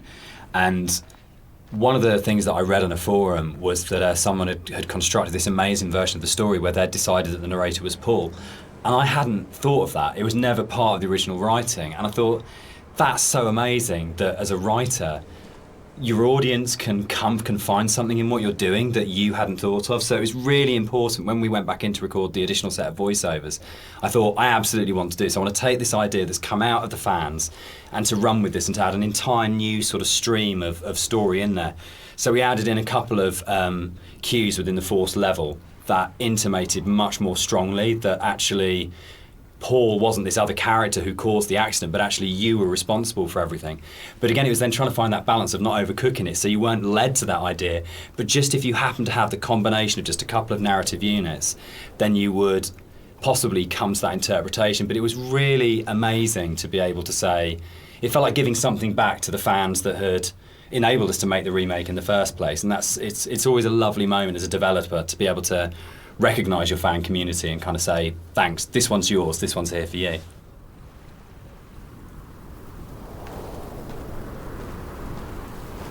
I'd been on holiday to Greece lots of times, and one of the things that I always really responded to emotionally was those shrines that you see on the road, and sometimes they're dedicated to saints and sometimes they're to markate where an accident has taken place. So you'll get photos of the deceased person and flowers and candles, and they'd always really touched me. And so I said to Rob, I think it would be amazing to get these into the game somehow, and then Rob took that idea and ran with it, and I think they're so successful and they're so beautiful and they're really moving. And I think it's because you had this elemental scale, you have the island and it's huge and you have that scale, and all of a sudden you come around this corner and it's absolutely brought back to the human scale again and to that relationship of the individual.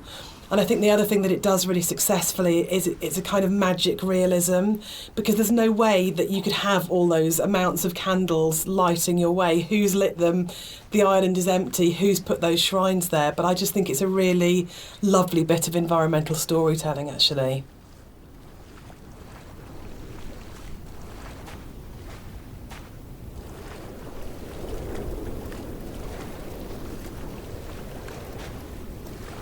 What's fascinating to me, Dan, is that you're an atheist, but each of the 3 games that we've made are so strongly about religion, either the language or taking allegories and stories.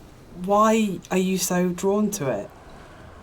I think I'm really interested in people and the stories that make up people.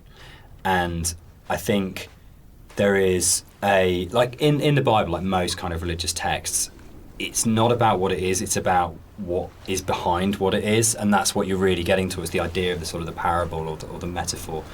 And it really felt like, particularly with Paul on the road to Damascus, is a story that many people know and we can understand, and it's about redemption and consequence and guilt and transformation and who you really are and what that means. And it felt like just a really strong, powerful way of making it very accessible, the narrator's kind of inner turmoil, in a kind of a story that we know really well. And there's a universality to those kind of questions that, whether it's, Christianity, whether it's Islam, whether it's kind of Buddhism, that they're asking very broadly similar questions. What does it mean to be human? What does it mean to be a good person? How should we behave to each other? How should we feel about the world we're in? And it's a really powerful way of speaking to a lot of people. I think that's always been really important as well, is that it's about saying no matter who you are or what your kind of like outlook on life is, whether that's faith-based or secular, that we are all effectively asking the same questions. And that's why I think all our games kind of tend to be around those questions.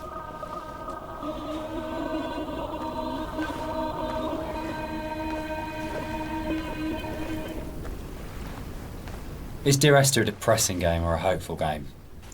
For me, it's kind of like a mix of both, really. I think, like my interpretation is kind of like always feel like kind of depressed when I think about the kind of turmoil that this guy's been going through for God knows how long, and the kind of environment he's been in, and all these events surrounding his story. But for me, I always feel like a little bit hopeful at the end. The conclusion just feels like a relief, and like this is kind of all ended in some way.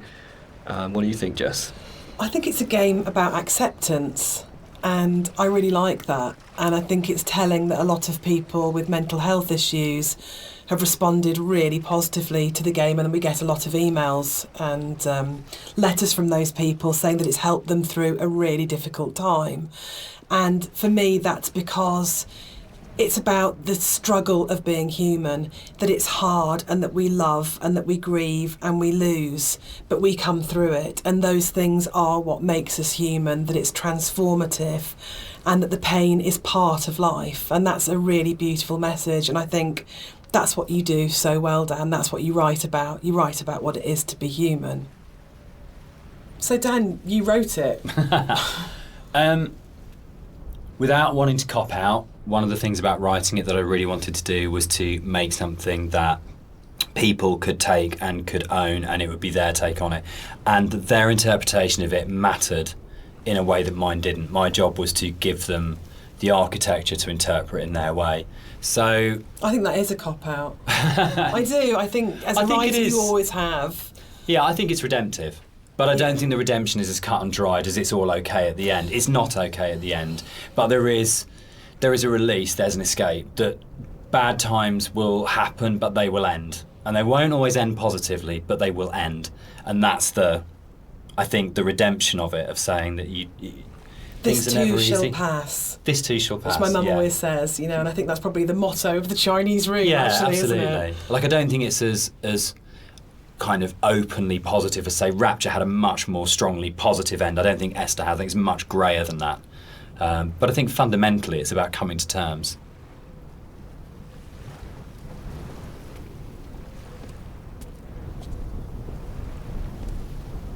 So, Dear Esther is the first walking simulator. How do you feel about Walking Simulator? You know what, I think I took offence to it when it first became a thing.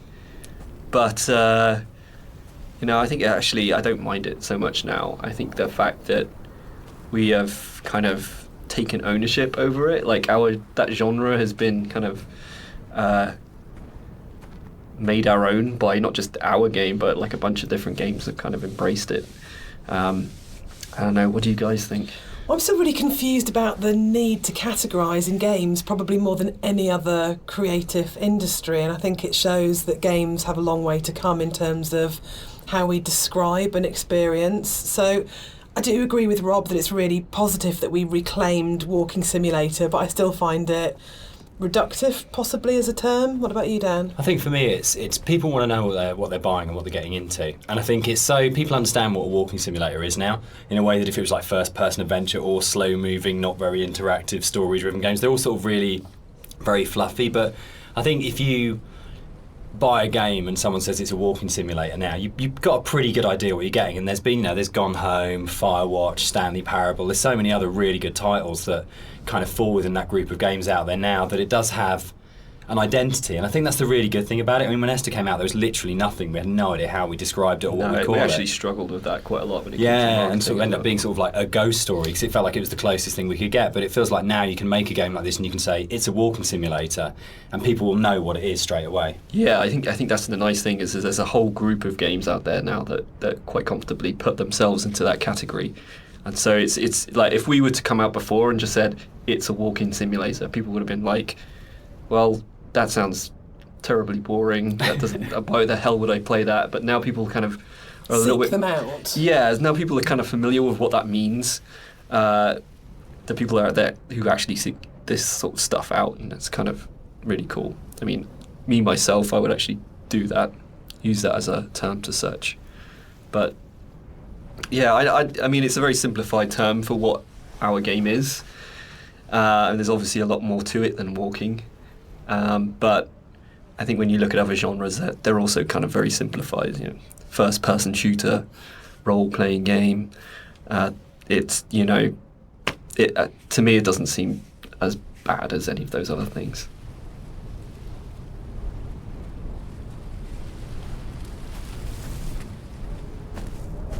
The last level ended up being quite a lot bigger than the original mod, and it's also the one where actually the movement around it is in a way the most artificial. There's the big zigzagging cliff paths that basically it's like a series of straight lines from point to point. There isn't a lot of movement, and one of the things that was really difficult to do with that was to not make it feel too much like a corridor and to give it that sort of sense of space and that you were actually exploring somewhere quite natural. I think, Rob, there was stuff which you put in there, like little new beat moments, like the ruins at the edge of the cliff, that just helped the player feel like they were on a journey rather than being pushed through a pipe. Yeah, it was kind of just giving the player the reward for continuing on, and it kind of still giving them some aspect of exploration and things to discover. I mean, the journey in this one is mostly vertical. But in the spaces where you are going horizontally, there's at least in the original mod, there wasn't a lot to see or do.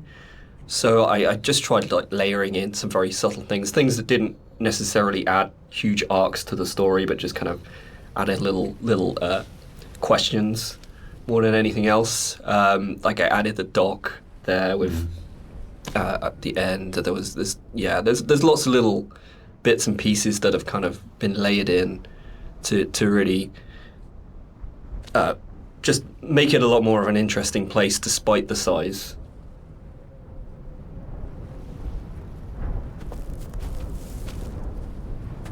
There's a bit of an illusion of simplicity with games like Dear Esther that people kind of assume because there's not a lot of mechanics and there's not much going on in that sense that they're easy to make. And I think actually it's kind of the opposite in a way, that because they're so simple, everything is exposed and everything has to be exceptionally good for it to work, because you're carrying a player's experience on a fairly sparse, minimal kind of framework, and that really means that every aspect of it has to be produced at a really high quality and has to be done with a lot of passion and a lot of thought. There's nowhere to hide in a game like Esther, and that's something which I think carries through to the best games of this type. You can see with all of them there's a real commitment to kind of depth and a really intelligent way of approaching design, and a real kind of trust in the player and a real assumption that players are smart, imaginative people who want experiences. It's not a game that it's easy to just knock off or to do with any kind of lazy attitude. You have to be really, really passionate and care a great deal and put an awful lot of thought into it if it's going to work.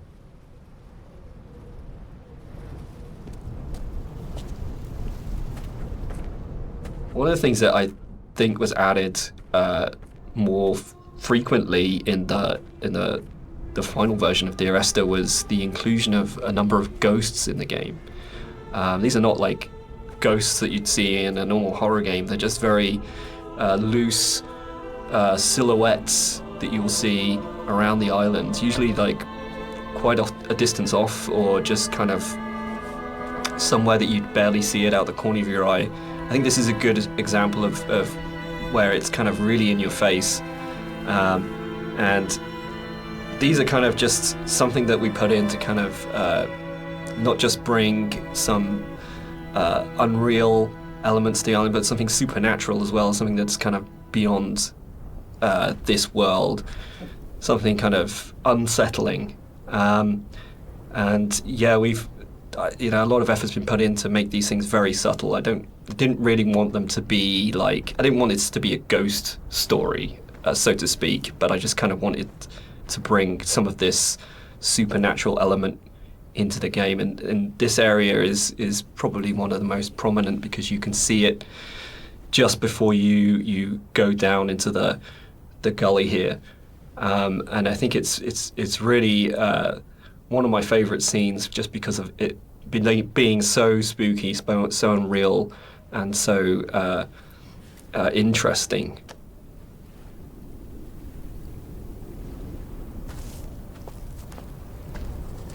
The Overlook, the point about this to me is that it's probably the voiceover in the game that kind of sums up the whole story and the experience. It's almost like a recap of everything that's gone before you start the final climb. And you know it's that pause before you're going to start the final climb and before the game's kind of builds to a climax. But you can also see the whole level, and it's like the idea that you are standing looking down on your own journey, a bit like the idea of your life flashing before your eyes, or sort of like seeing your body but having an out-of-body experience at the moment of death. And it was really designed to try and get that feeling as the player that you stop and you take stock of everything, and there's a bit of a sense of there's no going back.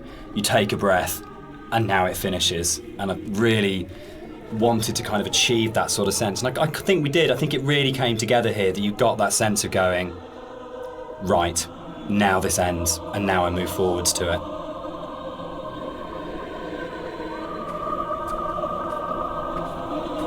So here it kind of, the environment becomes a little bit more surreal again.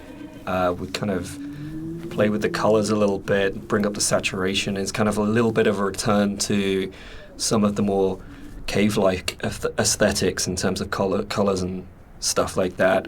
And it's kind of there to kind of signpost another significant moment in the game, or something that's leading up to the significant moment. It goes back to this kind of idea of having these emotional signposts in the visuals of the game, without it being overly obvious. And some of that emotional stuff comes through just through the colours of the environment, and the more saturated they are, the more kind of surreal things become. So this is kind of like a turning point in the game. It's kind of like the final notice of you reaching the end.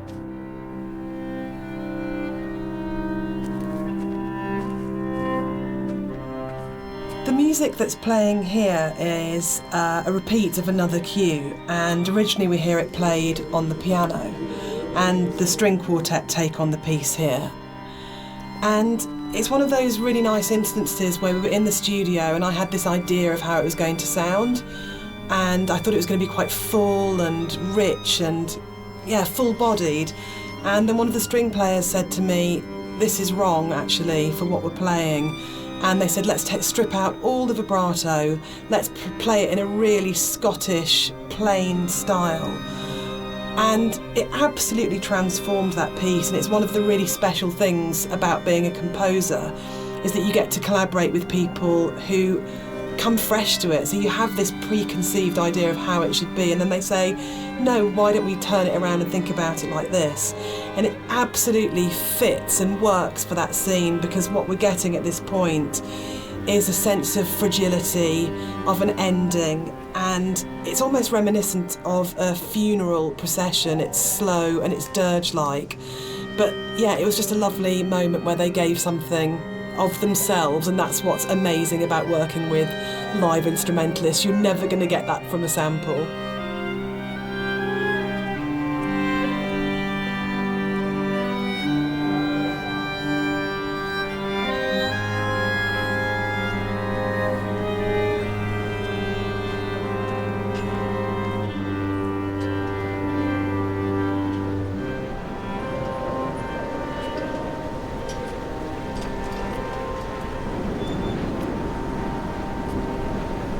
It was possible that this last section of the game could have felt quite laborious and forced, because it's two long zigzagging paths that just go up, and there was a real importance to getting it right. Quite a lot of work went into it. I think at this point for me, you probably as a player understand that the narrator's going to die at the end, and that this is it. And that unlike where the rest of the island, there's this sense of this could just keep going on forever and ever and ever, and you're going to keep the motif of come back. But I think when you set on this path, we really wanted to have that sense of this is it. This is the last time you're going to walk these paths. This will end now. And that sort of idea of going, you're kind of climbing towards your death, but you're also moving towards a point where that glimpse in the caves where you see the motorway and you go, I understand what this is about. For me, the whole path up the side of the mountain is about saying, it's okay. It's that kind of starting to kind of release it and go, it's kind of okay that Esther died. It's kind of okay that the accident happened. I know that I'm going to die. I know that this is going to end. and I know that there's nowhere for me to go apart from follow this path, but that's all right. And it was very sort of hard to kind of try and find that subtle mix between the dread of it and the acceptance. It's where the positive and the negative and the kind of the loss and the redemption really start colliding for me. At least certainly that was what we were trying to achieve with it.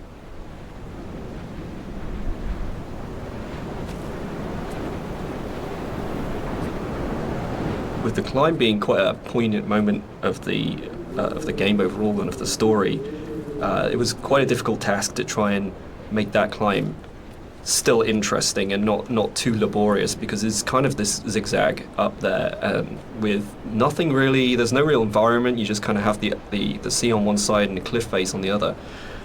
So there was quite a lot of work that went into kind of building up this feeling of tension as you're rising and kind of making this moment as poignant as possible while still making it interesting. So a lot of effort was put into building up this weather, building up the winds and the swaying of the grass and kind of the volume of the soundscapes and everything mixing together with the music, and just kind of visually really trying to make this a tense moment. And I think it's hopefully been pulled off all right. And you'll notice when you get to the top, this kind of tension dies, and that's very purposeful. You'll see no more wind. It's just kind of like a symbolic thing where you're coming to the last moment, the point of no return, and that's been very deliberately designed that way.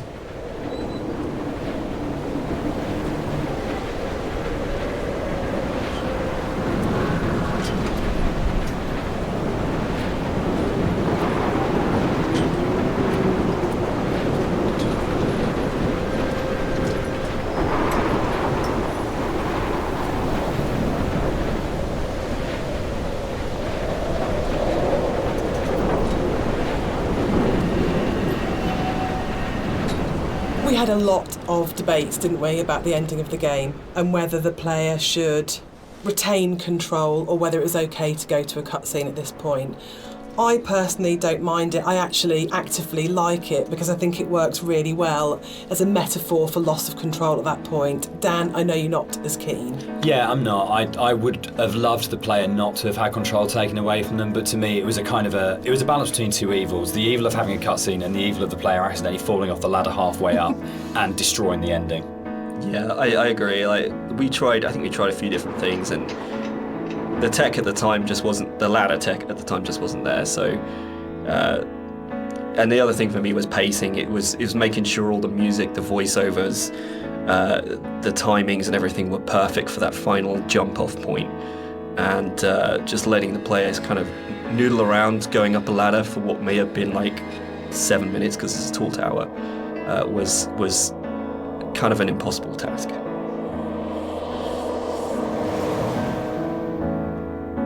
One of the things that I enjoyed the most on working on Dear Esther was Rob's beautiful visuals were so inspiring, but Dan's words are always so amazing to write to. I think that's where we start as a partnership. And the music at the end was so easy to write because that last voiceover, it's the pinnacle of the writing to me, as it should be, because it's the last VO, so you would have failed if it wasn't good, but it is just so beautiful and moving. And for me, talking about whether it's a hopeful ending, the music is really hopeful at this point, and it signifies to me transformation, freedom, escape, acceptance. Yeah, and it was just a beautiful cue to write, actually. I don't know, I can't remember quite where it came from in the mod, but the moment when we went, or we could put the bird in there and you could see the bird's shadow, and actually it turned from being kind of like a straightforward literal suicide into a metaphorical, or to my mind, kind of like, I always really believed the narrator did turn into a bird just before they hit the ground, and that was really important. I think it's probably the strongest ending in any of our games so far. But yeah, I'm very proud of the way everything came together in that last section. Yeah, I think the bird thing is particularly interesting because I think it was in the original mod, but the timings and everything were just all off, and you never really saw the seagull. Yeah, at least the shadow as well. It was all kind of like a little bit broken. And I remember when we went back in, I made a real effort to try and get that shadow just out of the center of the view, so you kind of have this hint of something happening, and I think you can hear the sound of a seagull flapping its wings. It's like very subtle, but like I say, I kind of really like the way that came together. It kind of, it's very, like I say, it's kind of like a release, but at the same time, there's still this kind of ambiguity there that's kind of beautiful. And I'm really proud that I got the monitor in at the end for an ending of, it goes into the hospital monitor signifying the flat line. And I think it's one of those moments where you never want to be so clever that people notice it and it takes them out of the moment, but it just flows in through the music and it just feels like everything comes together at that last point. That last VO, Rob's amazing visuals and the music. And it feels like a really, really strong and beautiful ending. And then in the last second, Nigel Carrington's delivery of just those two words have come back, where he just pitch perfect. Yeah.